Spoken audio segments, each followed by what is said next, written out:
திருப்பாடல்கள் அதிகாரம் 34 இறைவசனங்கள் 1 முதல் 22 முடிய. கடவுளின் கருணையை புகழ்தல். ஆண்டவரை நான் எக்காலமும் போற்றுவேன், அவரது புகழ் எப்பொழுதும் என் நாவில் ஒலிக்கும். நான் ஆண்டவரை பற்றி பெருமையாக பேசுவேன், எளியோர் இதை கேட்டு அக்களிப்பர். என்னுடன் ஆண்டவரை பெருமைப்படுத்துங்கள், அவரது பெயரை ஒருமிக்க மேன்மைப்படுத்துவோம். துணை வேண்டி நான் ஆண்டவரை மன்றாடினேன், அவர் எனக்கு மறுமொழி பகர்ந்தார். எல்லா வகையான அச்சத்தினின்றும் அவர் என்னை விடுவித்தார். அவரை நோக்கி பார்த்தோர் மகிழ்ச்சியால் மிளிர்ந்தனர். அவர்கள் முகம் அவமானத்திற்கு உள்ளாகவில்லை.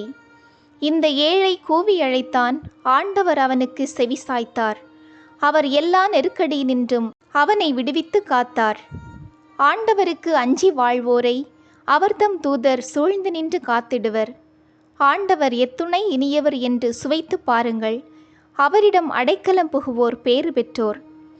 ஆண்டவரின் தூயோரே, அவருக்கு அஞ்சுங்கள், அவருக்கு அஞ்சுவோர்க்கு எக்குறையும் இராது. சிங்கக்குட்டிகள் உணவின்றி பட்டினி இருக்க நேரிட்டாலும் ஆண்டவரை நாடுவோர்க்கு நன்மை ஏதும் குறையாது. வாரீர் பிள்ளைகளே, நான் சொல்வதை கேளீர். ஆண்டவருக்கு அஞ்சுவதை பற்றி உங்களுக்கு கற்பிப்பேன்.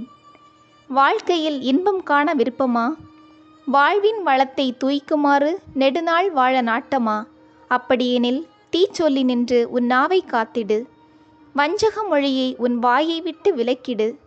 தீமையை விட்டு விலகு, நன்மையே செய், நல்வாழ்வை நாடு, அதை அடைவதிலேயே கருத்தாயிரு. ஆண்டவர் கண்கள் நீதிமான்களை நோக்குகின்றன, அவர் செவிகள் அவர்களது மன்றாட்டை கேட்கின்றன. ஆண்டவரின் முகமோ தீமை செய்வோர்க்கு எதிராக இருக்கின்றது. அவர் அவர்களின் நினைவே உலகில் அற்றுப்போகச் செய்வார். நீதிமான்கள் மன்றாடும்போது ஆண்டவர் செவி சாய்க்கின்றார். அவர்களை அனைத்து இடுக்கண்ணினின்றும் விடுவிக்கின்றார். உடைந்த உள்ளத்தார்க்கு அருகில் ஆண்டவர் இருக்கின்றார். நைந்த நெஞ்சத்தாரை அவர் காப்பாற்றுகின்றார். நேர்மையாளருக்கு நேரிடும் தீங்குகள் பல, அவை அனைத்து நின்றும் ஆண்டவர் அவர்களை விடுவிக்கின்றார்.